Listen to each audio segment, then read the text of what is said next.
Bem, esse vídeo aqui, ele não é uma análise de Santos e Fluminense, eu vou explicar já já o porquê que não é diretamente uma análise deste jogo, mas ele é uma análise do Fluminense na copinha, da Fluminense que foi eliminado, se você não estava sabendo disso. Muita gente, obviamente, não vê jogo de base e tal, enfim. O Fluminense está eliminado da copinha, perdeu por 2-1 para o Santos. Nas oitavas de final da copinha, não avança às quartas de final, o Santos prossegue, o jogo foi lá em Araraquara, 2 gols de Lucas Barbosa, um golaço, por sinal esse moleque tem feito muitos golaços pelo Santos, e do Fluminense, quem descontou foi, pra variar, John Kennedy. Enfim, vamos lá. Primeira coisa você santista que tá vindo aqui, de repente, achou perdido aqui o canal, então não conhece o Raiz Tricolor. Cara, a gente aqui não trabalha muito nessa zoação, assim, não. Então tipo assim, curta o vídeo e tal. E recomendo aqui, se você santista veio aqui, vá assistir, porque provavelmente o Felipe Noronha, do Eu Vim de Santos, vai fazer um vídeo falando ali ainda sobre o Santos. Recomendo o canal dele. Pelo menos você santista, não perde tempo aqui, porque aqui não vai ter zoação, Santos, Fluminense. Cara, isso aí é até legal. Acho até legal as brincadeiras que têm acontecido depois da questão ali da... Eu até brinquei da taça Ricardo Goulart e Natan, né? Teve aqui no Rio, entre o Fluminense e Botafogo, a taça Gerson e Didi. Enfim, então, só aquele aviso prévio pra depois o cara não vir pra cá e ficar gerando as coisas no comentário e perdendo tempo, porque aqui você não vai ver eu puto porque foi eliminado pro Santos, ou o santista tirando onda porque eliminou o Fluminense. São duas bases gigantes do Brasil. Pra mim, hoje, das bases que revelam e ganham título, junto com a do São Paulo, a do Atlético Paranaense e a do Flamengo, são bases que têm se destacado muito no Brasil. O Santos normalmente não é muito de título, não é muito de time, é mais de revelar, né? Mas, enfim, eliminou a gente. Mas sobre a copinha, e por que eu não vi o jogo exatamente, o jogo contra o Santos, vi melhores momentos, acompanhei algumas coisas e tal, mas essa copinha, a gente, só pra deixar claro, né, a campanha toda, a gente ganhou os 3 jogos da fase de grupos, o Fluminense eliminou Quer dizer, não eliminou, né? Jogou contra a Matonense, venceu por 3-2. Na verdade, estreou contra a Jacuipense, vencendo por 1-0, um gol de zagueiro, né? O Fluminense venceu por 3-0 o Fast Clube e venceu a Matonense de virada por 3-2. Nos mata-matas, venceu por 3-1 Francana, por 3-0 a Ponte Preta, vinha invicto, 5 vitórias, né? E em 5 jogos, e perdeu para o Santos. O que isso diz, assim, sobre o Fluminense na Copinha? O que a gente pode esperar? Quais jogadores a gente pode contar e etc. Primeiro, alguns mitos foram desfeitos. E que quando eu digo mito é o quê? Mito é porque algum otário na frente vai continuar acreditando, vai voltar a acreditar no meio da temporada. Por exemplo, o de que Jefté deveria ser aproveitado já no profissional. Jefté é um lateral muito jovem, que está chegando neste ano, no seu 2º ano de sub-20. É um lateral com muita qualidade, não é um lateral ruim, etc. E isso diz muito sobre como a gente se comporta com a base, principalmente quando a base tem jogo transmitido ao vivo no Sport TV, no horário nobre do domingo. Mas Jefté foi reserva, perdeu a posição durante a copinha para o Marcos Pedro. Teve alguns problemas, o Fluminense jogou durante boa parte ali em Matão, né, que obviamente era um pouco mais difícil para os laterais avançarem, fazer troca de passe rápido e tal. Mas isso não é desculpa para atuações que não foram nada além da média. A gente sabe que ele é um jogadoraço, que tem uma qualidade acima da média dos laterais da idade dele. Mas a gente tem que ser sincero de que falta muito físico. Os 2 primeiros jogos, principalmente o primeiro, o time da Jacuipense, o bom time da Jacuipense, por sinal, o que se aproveitou do físico de Jefté no primeiro jogo para utilizar as costas dele em velocidade, já mostram a diferença do Fluminense, do jogador do Fluminense para que tá na base e o que seria no profissional. Bem, então esse talvez tenha sido um mito retirado ali dessa conta. A gente vai para outro que foi criado até mesmo durante a copinha mesmo, né? E outra, só porque eu tô falando isso aqui, Jefté fez uma copinha que pra mim ele desceu um nível. Tem 18 anos, cara, é o 2º ano dele de sub-20, ele ainda joga mais 2 anos no sub-20, cara. Então assim, calma.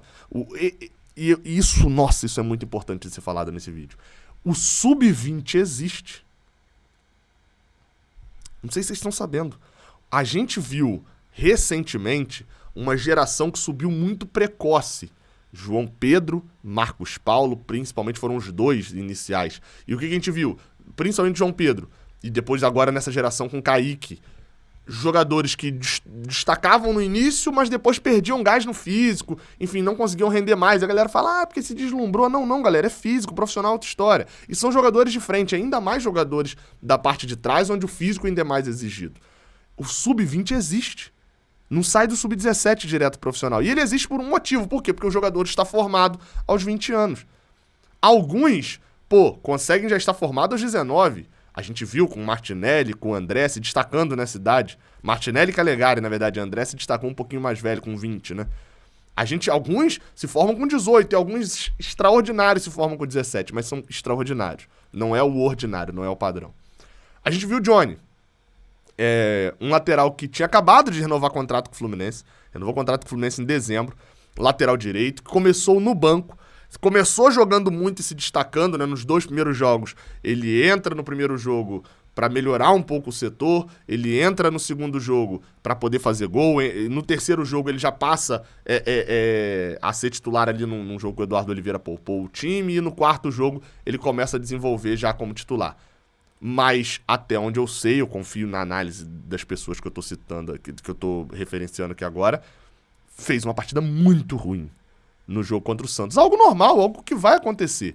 Mas, assim, hoje é domingo. Até domingo, 3 horas da tarde, não era estranho você abrir o seu grupo, aí um dos seus grupos de Fluminense no WhatsApp, e ter alguém falando que uma vergonha o Fluminense estar com Samuel Xavier indo pra Libertadores e Johnny não tá nem no profissional. Que era pra Johnny, o lateral que jogou mal contra o Sub-20 do Santos.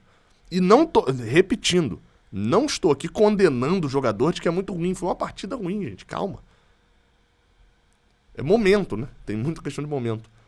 De que esse lateral tinha que estrear contra o Milionário na Libertadores com 40 mil colombianos em cima dele. Calma. O cara sentiu uma oitavas de final de copinha. Vamos ter calma com a formação no jogador.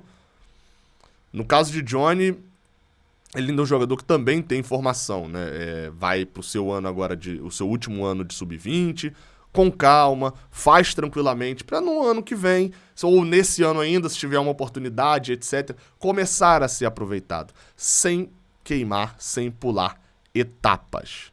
Base se respeita a base. E quando eu falo aqui por várias vezes de respeitar e de valorizar a base do Fluminense, eu tenho que falar, eu tô falando de quê? De você valorizar até mesmo na derrota. Alguns outros jogadores que já vinham no profissional, outros 2 exatamente, que já vinham no profissional, pra mim a gente teve um choque de realidade, porque eles vinham no profissional, mas sem jogar tanto. Quando foi botados pra jogar com pessoas da idade dele, tiveram dificuldade. Um drama, um problema, a questão do Matheus Martins, falaram na transmissão a questão da morte do avô dele, enfim, um abraço aí pro Matheus Martins, parece ser um cara ali até que sentiu isso, né, no jogo, pelos comentários das pessoas, mas não foi só esse jogo. Matheus Martins foi pra mim o destaque do jogo do Fluminense contra a Ponte Preta, mas foi o único jogo que ele jogou na Copinha. É óbvio que ele é titular, porque ele é um jogador que estava no profissional. Ele desceu pra base pra poder jogar. Ele ia ser titular, era um jogador de referência pra maioria daqueles moleques ali. Iago olha pra Matheus Martins e fala, esse moleque pulou uma etapa e ele tá na minha frente. Eu tenho que aprender com ele, entender com ele o que ele tá passando no profissional pra eu não passar isso, que eu vou chegar já um pouco mais velho. Matheus Martins desceu e não jogou na Copinha. Como eu falei, só fez um jogo bom, foi um jogo que ele foi o destaque, mas nos outros, talvez a grande crítica dos torcedores de um possível salto alto, de um possível eu já sou profissional e tal, e ainda mais o choque de realidade que o Fluminense foi tomando, jogando naquele pasto lá de Matão e tal, para esses moleques, para alguns moleques funcionou, para Matheus Martins não. Termina a Copinha, obviamente, com a gente... E entendam, né? Coloquem amor nas minhas palavras, passando a mão na cabeça dele, entendendo a partida ruim que ele fez por causa da morte do avô dele, mas com uma Copinha como um todo, e o avô dele prejudicou, né? Entre aspas, né? O último jogo dele, mas na Copinha como um todo, bem ruim dele. Eu diria que se não fosse o jogo contra a Ponte Preta, seria péssima. Outro que também, pra mim, sai pior, que é o Wallace. Apesar da boa jogada no gol, assim, não foi igual o Matheus Martins, que fez partidas ruins. O Wallace não teve praticamente destaque nenhum, a não ser um gol de letra, que é destaque individual de qualidade. E algumas partidas, assim, nota 6,5, nota 7, nenhum destaque mesmo de verdade. E o que a gente espera quando um jogador do profissional sai do profissional pra vir pra base é ele destruir, é ele amassar. E sabe quem fez isso? John Kennedy. John Kennedy fez isso. O primeiro jogo ruim, mesmo problema ali da... John Kennedy conseguiu se livrar da casca, do salto alto e etc. Faz gol na segunda partida, contra o Facho, gol de pênalti. Não joga outra partida, mas faz gol contra o Francana, faz 2, né, contra a Francana, faz gol contra a Ponte Preta, enfim, faz gol contra o Santos. Foi o jogador que entrou ali, veio pra Copinha como profissional. Ele era um jogador de profissional. Meus grupos de WhatsApp, que não são de tricolores e tal, até a galera que eu sempre referencio lá do NE45, a galera botava, meu amigo, John Kennedy não dá, é apelação nessa Copinha. Era o jogador, eu te garanto isso, tá? Eu olhei isso, praticamente todos os elencos possíveis. Não tem nenhum jogador na Copinha maior do que John Kennedy, maior no sentido de nome, tá? Praticamente todos os torcedores do Brasil conhecem John Kennedy. John Kennedy, pô, o moleque que fez os 2 gols no Fla-Flu, exatamente. Todo mundo conhece. Era o maior jogador dessa Copinha, sem dúvida nenhuma. Tem outros jogadores muito bons. O tal do Hendrick, lá do Palmeiras. Tinha um do Flamengo também que tava se destacando, um atacante, confesso que eu não lembro o nome. Você vai ter ali, o do Corinthians, esse próprio Lucas do Santos. Enfim, jogadores estão se destacando, mas assim, são nomes de base, que quem tá acompanhando a Copinha tá descobrindo e tal. Não. Quem não tá vendo a Copinha sabe quem é John Kennedy. E sabe o que ele fez? Pegou, chegou na Copinha e foi o destaque do Fluminense. E é isso que a gente espera do jogador vindo profissional. Por isso que eu falei que o Wallace, ele ser mais um ali, jogar uma coisinha ou outra boa e tal, apesar da jogada do gol de John Kennedy, mas pelo que referenciaram também não foi um bom jogo dele, é pouco pra alguém que quer estar no profissional. Quem quer estar no profissional, agora, pra já, tem que estar um passo à frente na base, sempre. Enfim, dos outros jogadores, a gente pode citar ali Alexander, que fez uma boa Copinha, é muito jovem ainda, mas talvez me lembra a Copinha 2019 de André, em que eu referenciei várias vezes, e André em 2019 ele não ganha chance, em 2020 quando ganha chance estava verde ainda, e quase fizeram um erro de emprestá-lo, né, de não confiarem ainda de que ele iria amadurecer na reta final de 2020. Enfim, acabou amadurecendo e 2021 foi o grande ano dele. Ele até teve poucas chances, mas teve algumas chances em 2020 e não rendeu.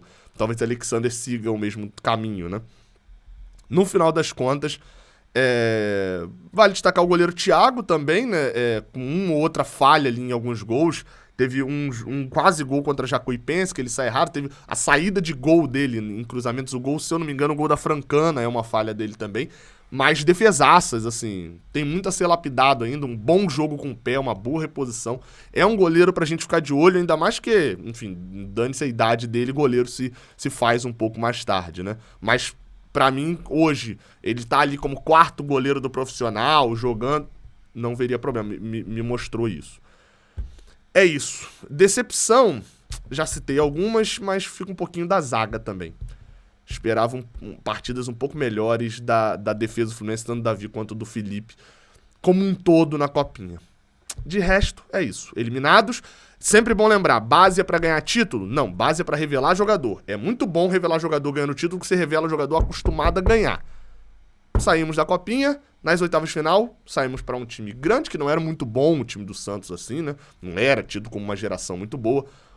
Mas, falando de jogadores, acho que a gente, no final das contas, ficou com mais pontos negativos do que positivos, se a gente comparar antes da Copinha. Mais decepções do que surpresas positivas. Vamos, enfim, né? Agora a galera que... tem os brasileiros de Copa do Mundo, né? Os caras que só assistem jogo na Copa do Mundo, seleção na Copa do Mundo, tem os tricolores de Copinha também. Não vão acompanhar o Carioca, o Brasileirão, a Copa do Brasil Sub-20. Agora o Fluminense até tá nesse ano na Copa do Brasil porque ganhou o Carioca. Vamos acompanhar, vamos ver o desenvolvimento de alguns jogadores. Alguns já vão começar a treinar com o Sub-23 para poder treinar no CT. Para quem não entende de geografia, isso é uma mudança gigantesca. O cara sai de Xerém para poder começar a treinar na Barra do lado do profissional. Precisou, já tá ali, ó. Samuel Xavier, sei lá, o Samuel Xavier se contundiu. Calegari é titular, Johnny já tá ali do lado, já tá treinando, Abel já tá vendo o treinamento dele, etc. Isso é uma mudança grande. Enfim. Vamos aguardar e vamos ver. Eu quero ver esse vídeo no início do ano que vem e ver os resultados que a gente teve ao longo da temporada baseado nas atuações na Copinha. Sempre bom lembrar, torneio de tiro curto não define quem é o jogador, mas define um pouco de como está o jogador. Tem alguns jogadores que a gente pede muito caminho no profissional e a gente tem que lembrar que os fora de série dessa geração que tá jogando a Copinha hoje já estão no profissional vendidos. João Pedro, Marcos Paulo, Pitaluga. Vamos lembrar. Eu gostei do Marcos Pedro também, subiu um pouco no meu nível, no meu conceito. O Luan Freitas tá com problema de lesão, mas aí você tem Calegari, Martinelli, André, Luiz Henrique, uma série de jogadores que já estão consolidados no profissional ou já estão vendidos. No caso de quem ainda estava jogando a Copinha, um único é um que corta a fila, que é John Kennedy, sem dúvida nenhuma. Até a próxima. Valeu.